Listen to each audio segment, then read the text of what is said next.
Hello, Stan. George, how you doing? I'm doing pretty good for an older man. For an older man. Hey, I just watched that short video on the website there promoting your new CD and Cracker Barrel. Man, Oh, yeah. you look like you're in great shape. Do you feel good? Well, I feel pretty good, considering a couple of little things, but no, we're still humping out there on the road and having a big time as usual. When someone like you has been through so much and so many hit songs and have had so many ups and downs, people think of old George Jones as got to be 101. But when you've done so Well, much, I definitely don't know why I'm still here, I'll tell you that. But the good Lord must have kept me for some reason. And, I straightened up about 12 years ago, and I quit smoking and drinking, and I just feel great today.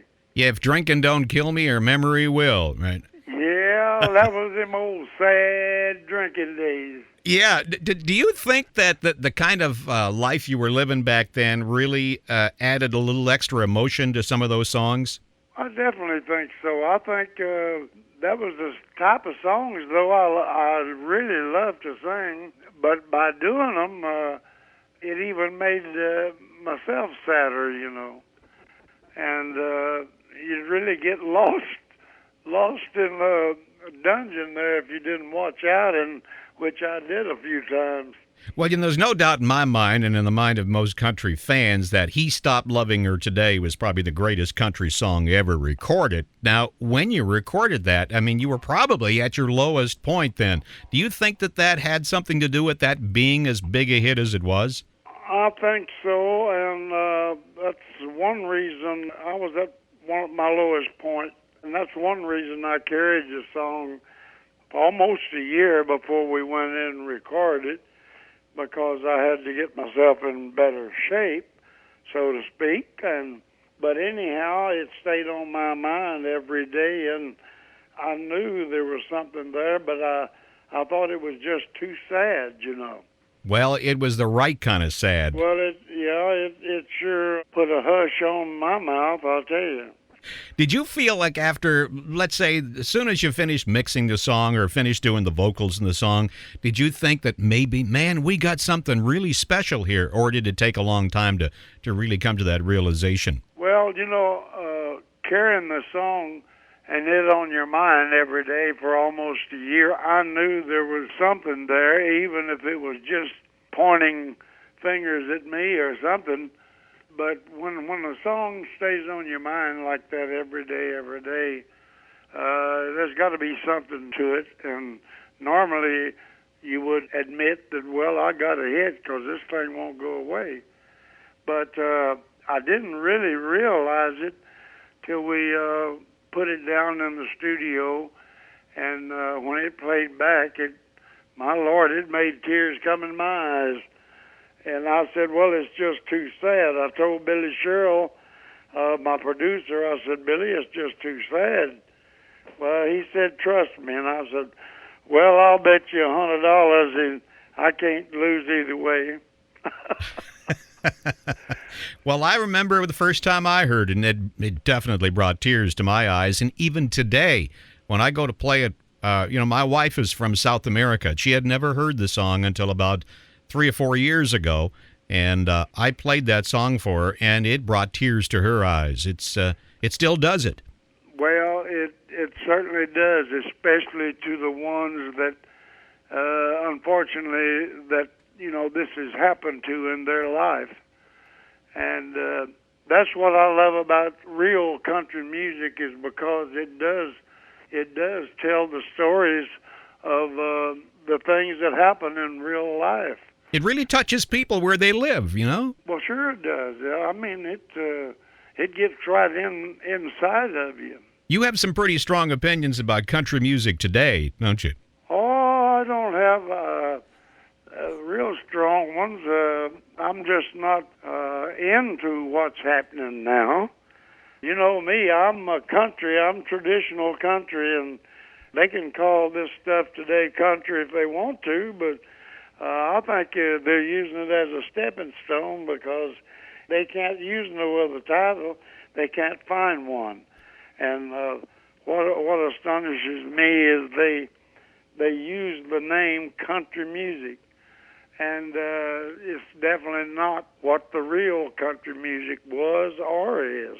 You know, the big dogs come in here and wiped out traditional country music. They shut us, the older artists, completely out of the music part, out of the charts, out of the radio. They changed radio to what they call it nowadays, young country, and it wasn't fair at all to people over 40 that had loved country music and stayed with country music and made country music at the time what it is, what it was. And then they were left completely shut out. And when they started the new thing with the young people, which is fine. I love a lot of the artists. They're good friends of mine, and I don't talk about them personally. They got a lot of talent. I just wish they could do it the right way instead of the wrong way. They're going to sell records because they're selling to real young people that don't know the heart and soul of what it takes, to really make a real country music. You got to have soul, and you got a little heart, in new country, but they've lost the soul. That's a good point. It's funny how in rock and roll, they still honor their acts. The Rolling Stones still sell out concerts. Absolutely. There's no age limit, on, we can't play nobody over 35 or something like that, That is really slandering, the age. And look at pop and rock, Look at one of the big pop guys, not Perry Como, but Tony Bennett. Yeah, he came back. He was 80 years old. He came back and was real hot with the kids again. What it is about the people that's controlling what they're calling country music nowadays is they're on one track. It's like somebody having a one-track mind. They want to sell albums, which they have a half a dozen people that are selling a lot of records, but what are the rest of them doing? They'll get a hit and a miss, and they're out of business. Yeah, you had a song called I Don't Want to Know, and somebody said it was too country, right? Yeah, I've always been too country. That was my biggest problem all these years. Yes, it was, George, you're right. Oh, my goodness. I'm like Bill Anderson in the song he wrote, Too Country. Yes, absolutely. My Lord, how can you look at a successful artist that was truly country and say, you're just too country? Oh, man. Can you imagine somebody telling Bruce Springsteen, hey, you're too rock? Oh, my Lord. It's the same thing. Yeah, absolutely. You might as well tell him and the Rolling Stones that they're too damn old to be in the business. That's anymore. Right. Yeah. I got to tell you, it is a huge honor for me to be able to talk to you. I've wanted to talk to you all these years and never had a chance.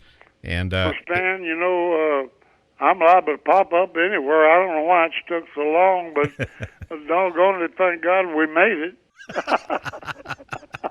Well, we'll watch for your tour schedule when you're 96. All right. George, want to thank you so much for doing this. You're welcome.